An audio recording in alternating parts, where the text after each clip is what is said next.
Everyone, कैसे हैं आप सब। स्वागत है आपका मेरे यूट्यूब चैनल पर। आज मैं आपके लिए एक वीडियो लेके आई हूँ। मेरे पास बहुत सारे कमेंट्स आ रहे थे कि दीदी DLIS आपने कहाँ से किया था, कैसे किया था और क्या प्रोसेस है। तो मैं आज इस वीडियो में सिर्फ ये बताने वाली हूँ कि मैंने जो लाइब्रेरियन के लिए कोर्स किया है वो कौन सा है, कहाँ से किया है और उसके लिए क्या क्या प्रोसेस होता है। तो सबसे पहले मैं बात करती हूँ आपसे कि मैंने VMOU से DLIS किया है। ठीक है, VMOU मतलब वर्धमान महावीर ओपन यूनिवर्सिटी जो है कोटा की, मैंने वहाँ से किया है DLIS। DLIS का मतलब है diploma in library and information science. DLIS करने का बेनिफिट क्या है? DLIS करने का बेनिफिट ये है कि मैंने 12th करने के जस्ट साथ में DLIS किया है और DLIS करने के बाद में ग्रेड 3 के लिए एलिजिबल हो जाते हैं। अगर मेरे पास ग्रेजुएशन की डिग्री है और अगर मैंने DLIS किया है तो मैं एलिजिबल हो जाऊंगी ग्रेड 2 के लिए। ये तो है DLIS का बेनिफिट। अब सबसे पहले बात ये कि मैंने किया है VMOU से, तो मैंने कैसे कैसे किया है, क्या क्या उसकी प्रोसेस है, वो बात करने वाली हूँ मैं आज आपसे। सबसे पहले VMOU की जो लास्ट डेट है वो है 31 जुलाई। ठीक है, उसमें आप फॉर्म फिल कर सकते हैं VMOU से। VMOU से फॉर्म फिल करने के लिए आपको 12th की मार्कशीट चाहिए और बस कुछ नहीं चाहिए। 12th की मार्कशीट के साथ आप VMOU से फॉर्म फिल करेंगे DLIS के लिए। आपको फॉर्म फिल करने के लिए फ़ीस भरनी होगी 4500 रुपये के करीब। जब मैंने किया था तो 3750 रुपये थी, उसके बाद में 4400 रुपये फ़ीस हो गई थी। अभी शायद 4400 रुपये ही फ़ीस है। ठीक है, जैसे ही आप 4400 रुपये फ़ीस भर के और उसका फॉर्म फिल करते हैं, फॉर्म फिल करने के बाद में आपका एडमिशन कंफर्म हो जाएगा। उसके बाद में वो आपसे एक बात पूछेंगे कि आपको ई कंटेंट चाहिए या फिर बुक्स चाहिए। तो आप कोशिश करना कि आपको बुक ही चाहिए, वो भी घर पे। ठीक है, जैसे ही 2-3 महीने कंप्लीट होंगे फॉर्म फिल करने के बाद में आपके पास में बुक आ जाएंगी घर पे। ये 1 साल का डिप्लोमा है। 1 साल का डिप्लोमा होने के कारण 2-3 महीने लग जाते हैं इसकी बुक्स आने में घर पे। जैसे ही घर पे इसकी बुक्स आ जाएंगी, बुक्स आने के बाद में आपको वो बुक पढ़नी है। अब बहुत सारे स्टूडेंट्स ऐसे हैं जो ऐसे सोचते हैं कि मैं नहीं पढ़ूँ और उसके बाद में एक दिन पढ़ के और एग्ज़ाम दे के आ जाऊँ और बस पास हो जाऊँ। आप एक दिन पढ़ के एग्ज़ाम दे के पास तो हो जाएंगे, लेकिन आपका जो कंटेंट है ना वो छूट जाएगा। फिर आप ऐसे ढूंढते फिरेंगे कि कौन सी कोचिंग से पढ़ाई करूं, लाइब्रेरी साइंस कैसे पढूं, कहाँ से पढूं। तो उसके लिए बेस्ट है कि आप ये जो बुक हैं वो पढ़ लीजिएगा। ठीक है, अब मैं सबसे पहले तो आपको दिखाती हूँ बुक, बाकी की बात बाद में। ये है टोटल 6 बुक। ठीक है, VMOU की ये टोटल 6 बुक हैं, जिसमें पहली बुक है ये। ठीक है, और इस बुक का नाम है पुस्तकालय वर्गीकरण एवं सूचीकरण सिद्धांत, यानी कि क्लासिफिकेशन एंड कैटलॉगिंग की। इसमें टोटल मेरे पास 6 बुक हैं। ये सेकंड बुक है। 6 बुक हैं जिसमें से 4 होते हैं पेपर, 2 होते हैं प्रैक्टिकल पेपर। पेपर यानी कि आपको थ्योरी लिख के आनी है। ठीक है, ये ऐसे। और आप सबसे पहले ये देखो कि ये कौन से मीडियम में है। ये बुक है हिंदी मीडियम में। ठीक है, हिंदी मीडियम का मतलब है कि बहुत सारे स्टूडेंट्स ऐसे सोचते हैं कि हिंदी मीडियम में आएगी या इंग्लिश मीडियम में। तो मेरे पास हिंदी मीडियम की बुक्स हैं। वो आपको मीडियम सेलेक्ट करना पड़ेगा कि आपको किस मीडियम में बुक्स चाहिए, उसी मीडियम में आ जाएंगी। ये टोटल 01, ऐसे ही 02, ऐसे ही उसके बाद में 03, ठीक है, 04, 05 और 06, ये है इसके टोटल एग्ज़ाम्स। अब ये जो पेपर है इसमें ऐसे क्वेश्चंस आते हैं, ऑब्जेक्टिव टाइप क्वेश्चन तो नहीं आते हैं। इसमें आते हैं लघुत्तरात्मक प्रश्न, अति लघुत्तरात्मक प्रश्न और उसके बाद में बड़े वाले क्वेश्चन। ठीक है, तो ये सारे जो क्वेश्चन है ना, ऐसे कर करके और आपको पेपर पास करना होता है। पेपर के साथ साथ इसमें एक जो बहुत ज़्यादा बड़ी मुसीबत है जो लोगों को लगती है, वो है DLIS 02 और DLIS 03। ठीक है, ये जो 02 है वो है क्लासिफिकेशन पुस्तकालय वर्गीकरण और जो 3 है वो है सूचीकरण। ठीक है, क्लासिफिकेशन और कैटलॉग। क्लासिफिकेशन और कैटलॉग प्रैक्टिकल हैं। जो क्लासिफिकेशन होता है वो भी प्रैक्टिकल सब्जेक्ट और कैटलॉगिंग भी प्रैक्टिकल सब्जेक्ट है। पेपर तो जैसे तैसे पास हो जाते हैं, लेकिन प्रैक्टिकल पास नहीं हो पाते। फिर ऐसे आता है कि प्रैक्टिकल पास कैसे करें। बहुत सारे स्टूडेंट्स ऐसे होंगे जो रिलेट करेंगे कि उनके प्रैक्टिकल पेपर अभी तक नहीं निकले, 3-3 बार 4-4 बार वो एग्ज़ाम दे चुके हैं। प्रैक्टिकल पेपर निकालने का तरीका भी मैं आपको बताऊँगी कि कैसे पढ़ना है, कहाँ पढ़ना है। लेकिन अभी हम बात करते हैं कि हमें कोर्स करना कैसे है। ठीक है, ये सारी बुक हैं। जैसे ही आपने फॉर्म फिल किया, अपना मीडियम सेलेक्ट किया, हिंदी मीडियम या फिर इंग्लिश मीडियम, जैसे भी आपको चाहिए, आपकी बुक्स आ जाती हैं घर पे। बुक्स घर पे आने के बाद में आपके होते हैं पेपर। ठीक है, असाइनमेंट DLIS में VMOU असाइनमेंट सबमिट नहीं करवाता है, मैंने भी नहीं किए थे। ये बात आप बिठा लेना दिमाग में कि VMOU असाइनमेंट सबमिट नहीं करवाता। ठीक है। तो मैंने असाइनमेंट सबमिट नहीं किए। उसके बाद में जैसे ही यानी कि 1 साल का डिप्लोमा है तो आपके पास ऐसे 1 साल कंप्लीट होती है, उसके बाद में होते हैं आपके एग्ज़ाम। एग्ज़ाम होने के लिए आपके पास जिस भी नंबर से आपने फॉर्म फिल किया है उस नंबर पे या फिर आपकी जीमेल आईडी पे, जीमेल पे आपके पास मैसेज आएगा और उसके बाद में आपका एडमिट कार्ड आप निकाल लेना, ठीक है। एडमिट कार्ड निकालने के बाद आप दे दोगे एग्ज़ाम। 4 पेपर हो जाएंगे, ठीक। उसके बाद में जो 2 पेपर हैं वो होंगे बाद में, क्योंकि वो है प्रैक्टिकल पेपर। प्रैक्टिकल पेपर का प्रोसेस ये है कि जैसे ही आपके एग्ज़ाम्स हो जाते हैं उसके बाद में आपका होगा प्रैक्टिकल कैंप। प्रैक्टिकल कैंप होता है टोटल 10 दिन का। ये जो प्रैक्टिकल कैंप है ये होने वाला है जयपुर।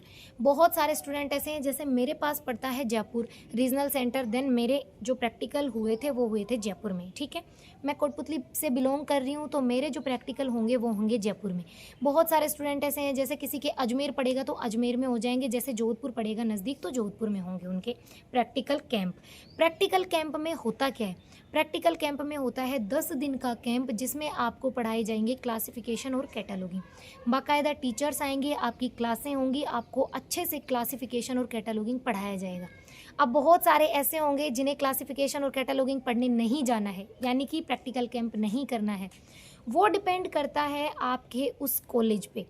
रीजनल सेंटर जो आपका है, यूनिवर्सिटी आपकी है, वो आपको ऐसे कॉलेज बताएगी कि आपके उस कॉलेज में प्रैक्टिकल कैंप है और उस कॉलेज में आपको 10 दिन तक जाना है, डेली आपको अटेंडेंस करनी है और आपको पढ़ाई करनी है।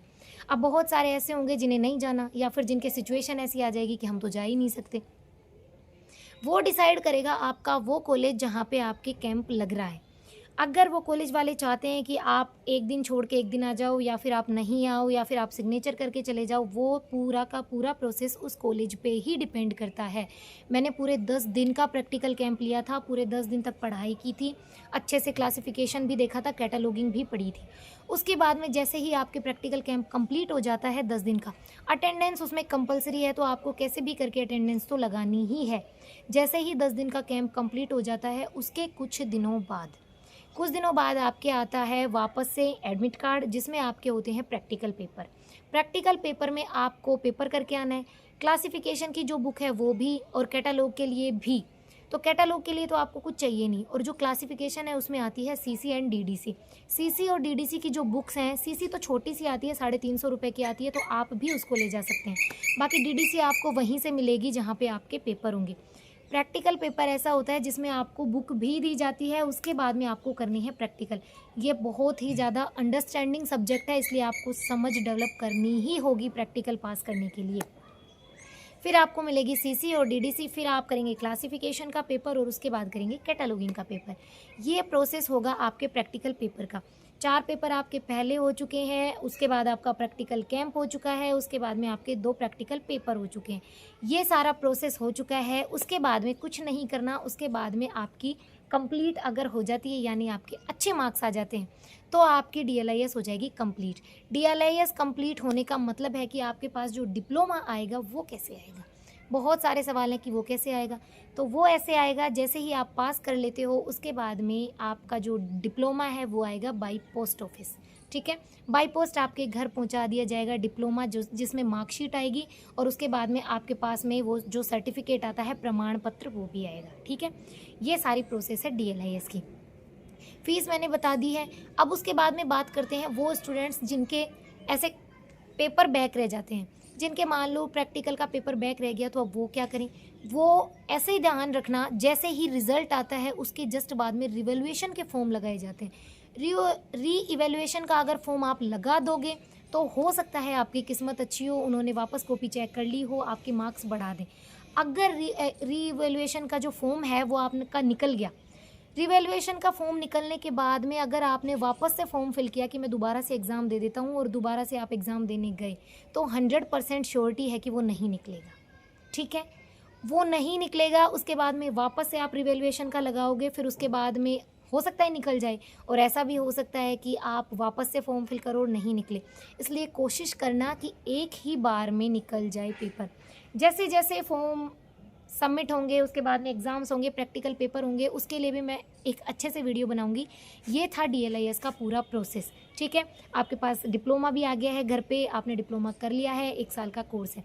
अब बहुत सारे स्टूडेंट्स के दिमाग में ऐसे चलेगा कि ये जो डिप्लोमा है अभी 31 जुलाई से पहले एडमिशन लेते हैं, तो नेक्स्ट 31 जुलाई यानी कि नेक्स्ट जुलाई तक हमारे एग्ज़ाम होंगे, डिप्लोमा कंप्लीट होगा। तब तक अगर लाइब्रेरियन की वैकेंसी आ गई तो वो पूरा डिपेंड करता है आपकी किस्मत पे। अगर आपकी किस्मत में है लाइब्रेरियन बनना तो आप बन जाओगे, बाकी अगर नहीं है तो नहीं बनोगे। और बहुत सारे स्टूडेंट्स ऐसे हैं जो मुझे बार बार, मेरे बहुत से दोस्त और पेरेंट्स भी और बहुत सारे लोग ऐसे बार बार मैसेज करके ऐसे बोल रहे हैं कि खुद के ही फील्ड में कंपटीशन बढ़ाने का काम कर रही है। तो मैं उनको एक बात बता दूं कि खुद के फील्ड में कंपटीशन बढ़ाने की बात ऐसी है कि अगर मुझे किसी चीज़ के बारे में पता है और मैंने वो चीज़ कर रखी है और मैंने ये भी देख रखा है कि इसमें कैसे क्या कर सकते हैं हम, ठीक है, तो मुझे बताने में कोई प्रॉब्लम नहीं है। अगर किसी स्टूडेंट को पढ़ने में अच्छा लगता है सब्जेक्ट और अगर उसकी जॉब लगती है तो उसकी दुआएं होंगी मेरे साथ। और कंपटीशन बढ़ने का ऐसा सिस्टम है कि मैं भी तो हूँ जो खुद की ही फील्ड में कंपटीशन बढ़ा रही हूँ, और मैं ये सोच के कि मुझे ही पढ़ना पड़ेगा मेरी एक सीट के लिए, आपको ही पढ़ना पड़ेगा आपकी एक सीट के लिए। रीट में कंपटीशन, राजस्थान पुलिस में कंपटीशन, बाकी आप किसी भी एग्ज़ाम्स को देख लो, सब में जो कंपटीशन है वो किसी ने नहीं बढ़ाया, वो ऑटोमेटिक बढ़ गया है। तो जितना हम किसी को बताएंगे हो सकता है उसकी जॉब लग जाए, इसलिए कंपटीशन बढ़ाने जैसा कुछ नहीं है। आप अपनी मेहनत पे भरोसा रखो, आप खुद पढ़ाई करो, ठीक है। और बाकी करेंगे नेक्स्ट वीडियो में बात कि मैंने कहाँ से प्रिपरेशन की थी, मेरी कौन सी रैंक आई थी लाइब्रेरियन में और मैं कितने से मार्क्स से रही हूँ, ठीक है। अब मिलते हैं नेक्स्ट वीडियो में, तब तक के लिए सभी को जय श्री श्याम।